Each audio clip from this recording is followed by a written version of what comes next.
Hello, and welcome to the LIS Recap. Make sure to subscribe to the channel. Let's begin. The movie opens up inside a passenger plane, IA-42, which is flying from Dallas to London. The pilot, Captain William Strong, is briefing the situation of the flight and mentions that they should reach their destination in about 7 hours. He also says that the weather conditions are perfect and that they will not face any hindrances along the way. Captain Strong is accompanied by his co-pilot, Daniel Prentice, with whom he has flown several flights together. As the duo is talking, a strange anomaly suddenly occurs. The electronics inside the cockpit start flickering, and this prompts Captain Strong to call for help. Fortunately, the ground control assures him that they don't have any mechanical problems, and that the skies ahead are clear. With this, the pilots get relieved, but just when they reach a bit ahead, they notice a gigantic storm brewing. Taken aback, Captain Strong immediately contacts ground control again, as the latter had just mentioned that the skies would be clear. However, to their surprise, the man mentions that the storm appeared out of nowhere, left with no options. The captain strongly urges the passengers to remain in their seats and proceeds to get through the storm. Co-pilot Daniel is unsure about the idea, but the captain tells him that it's the only way. After this, both of them brace through the intense turbulence while the passengers scream in fear. Fortunately, after a bit of a scare, the plane passes through the storm and enters clear skies, while the passengers take a sigh of relief. The pilots are stunned to see the skies completely dark, as if it has turned night. Moreover, all the signals inside the plane are also cut off. Now, only the radar is working, and all communications to the ground control are lost. Despite this, they assume that it's just a malfunction caused by the storm and continue proceeding forward. However, when they fail to find a single aircraft on their radar for the next 30 minutes, they start getting suspicious. Captain Strong decides to fly the plane in a loop, aiming to find someone around. Before doing so, he calls one of the flight attendants, Cameron, and asks her to settle everyone in their seats as they will be making a descent. In the next scene, the pilots start descending as per their plan, and just then, they notice something on their radar. At first, the captain becomes happy, but when Daniel mentions that it's not a normal aircraft, he starts getting scared. Lo and behold, they see a large number of fighter planes bombarding a city in what appears to be a war. This sends the passengers into a state of panic, but the flight attendants quickly calm them down, mentioning that everything will be fine. Meanwhile, inside the cockpit, the pilots are equally stunned, but just as they can investigate the situation, a bunch of fighter planes start circling them. As they are about to be attacked, they use their radar to get away from the firing line and again ascend into the sky. With this, the danger is averted for the time being, but the passengers start getting anxious by the minute. Some of them demand Cameron to reveal what's happening, but she calmly assures them that everything is under control. In the meantime, Captain Strong fails to contact anyone on the ground, and since he has no clue about the current location, he decides to descend once again. The plan is to inspect the surroundings and deduce the exact location that they're in. Daniel immediately disagrees, as he is wary of the threat looming below. However, when the captain mentions that they'll soon run out of fuel, he agrees. Meanwhile, two passengers, who are revealed to be historians, Dale and Bennett, find the situation odd and decide to inform the captain about it. They then sneak up inside the cockpit and inform Captain Strong that the fighter planes they just witnessed have not been made since 1945. In fact, they are the Luftwaffe, which was owned and operated by the Nazis. Hearing this, Captain Strong gets enraged, and he orders Cameron to escort the men out of the cockpit, but Bennett keeps mentioning that they have somehow time-traveled back to 1940. Amidst World War II, the historians also find out that the plane has lost all signals, and because of this, Captain Strong reluctantly gives them 30 seconds to explain their story. After this, the guys reveal that the plane is failing to pick up any signals as there were not many radio towers on the Western Allied front in 1940. They also mention that the plane flew through the bombing of Saint-Nazaire, which was a calculated Nazi attack on the west coast of France in 1940. Meanwhile, the speculations simply anger the captain even more, and he assumes that the historians are fooling around with him. He then sends them away to their seats, but not before telling them to keep their mouths shut. In the next scene, the pilots once again descend from the aircraft, hoping to catch any radio signals. Luckily, they manage to contact a British guy, who immediately asks the captain to identify himself. Captain Strong obliges, and also mentions that they need immediate help, but the guy on the radio.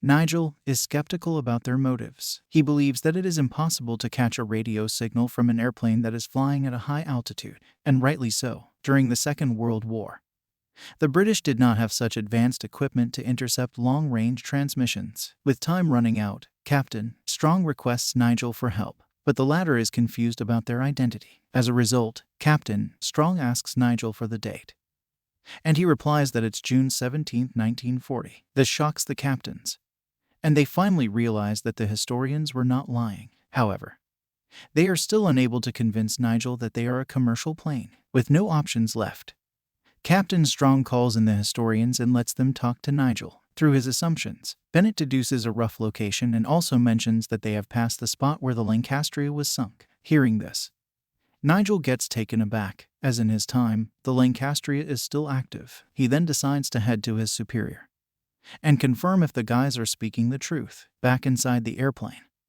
a passenger overhears the conversation inside the cockpit and gets wind of the situation. He then decides to take matters into his own hands and gets up from his seat. Following this, he announces to everyone that the airplane has somehow traveled back to 1940, and they are now over France. He also mentions that Hitler's army is currently invading the country and proposes that they all work together to stop him. When the majority of the passengers hear this, they start laughing at him and calling him a lunatic. However, some of them agree to join him. With this, the newly formed group decides to hijack the cockpit and make a crash landing, but they are stopped by a couple of US soldiers. Soon, a fight breaks out, and even the flight attendants join in on the action. Luckily, the bad guys are subdued, and they are tied to their seats so that they don't cause any further disturbance. Meanwhile, Nigel again contacts the pilots and reveals that their information about the Lancastria was right. He also mentions that the information helped them rescue a lot of people. As a result,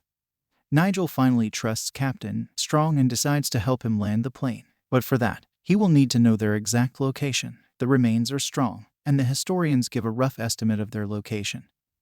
But it is still not enough. Hence, the co-pilot comes up with a plan to turn back their lights so that they can be visible to the British soldiers. Sadly, as soon as he does so, the Germans find them first and a bunch of fighter planes start surrounding them. They start pelting the aircraft with bullets, sending the passengers into a state of total chaos. Despite this, Captain Strong doesn't panic, and he tries his best to avert the attack. He then comes up with a plan to lose the Luftwaffe. On a count of 3, he drops the plane at a very steep angle, and as it is about to hit the ground, he takes it up. The Germans also follow it, but since they don't have advanced planes, they fail to rise and hence crash to the ground. In the next scene, it is revealed that Daniel got shot during the attack, and the aircraft is reeling with several holes inside it. Cameron quickly plugs in the holes and administers first aid to Daniel. Following this, Captain Strong finally decides to confront the scared passengers. He asks one of the flight attendants to take over the wheel and heads out. There, he reveals the entire situation and also mentions that they are trying their best to land the plane. However, the recent attack damaged the plane's landing gear, so they will require some volunteers to fix it. At first, everyone stays silent as they are scared to death. But soon, 2 brave passengers, Teresa and Hector, agree to volunteer. Soon, the trio heads down to the tail section of the aircraft and starts investigating. Teresa, being an engineer, quickly identifies the problem and starts fixing it. After a while, she is successful, but there is one last obstacle. The landing gear is jammed with something. Hence, in order to fix it, someone will have to go down there and remove the object. Being the brave man that he is, Captain Strong immediately agrees to risk his life. But Hector insists that he do it since the captain is of more importance. He then slowly makes his way down to the landing gear, and using a hammer, fixes the problem. Later, Captain Strong heads back to the cockpit and again descends to establish contact with Nigel. After he does so, he mentions that the aircraft has only 80 minutes worth of fuel left in it, so they need help immediately. As they are talking, 2 German aircraft suddenly attack the airplane. This time, they even fire missiles, which blow off all the windows of the plane. With all the passengers in a state of shock, Captain Strong comes up with another plan to evade the enemies. He uses his only form of equipment, the radar, to track the enemies. He then cleverly tricks the Germans and makes them crash into each other, hence saving everyone's lives. After the close call, Daniel realizes that they can't keep descending, as it will reveal their location to the Germans. Just when all hope seems to be lost, Bennett comes up with an idea. He proposes that they cut off the airplane's radar and send it over to Nigel, so that he can use it and guide them through to safety. The captains are hesitant about the plan, but they have no other choice but to agree. Following this, they re-establish contact with Nigel and brief him on their plan. Nigel is surprised that they are willing to give up on their best weapon, but he nonetheless agrees to help. The pilots then agree to hand over the radar at a specific location and start preparing for it. In the next scene, the flight attendants start searching through the luggage haphazardly, hoping to find something useful that can cushion the landing. Just then, an old man hands them over some toy parachutes, which he had supposedly picked for his grandkids. After this, the preparations for the drop begin. They quickly wrap the radar in a thick layer of clothes and suspend it with the parachutes. After a while, they reach the designated spot, chuck the device out of the plane, and inform Nigel about it. Sadly, the package lands right near the Swiss-German border, and it is discovered by the Nazis first. Then, some members of the British Army arrive there, and an intense shootout ensues between the two parties. Fortunately, the Nazis are killed, and the British take the package to Nigel. Wasting no time, he quickly sets up the radar inside his base and starts operating it.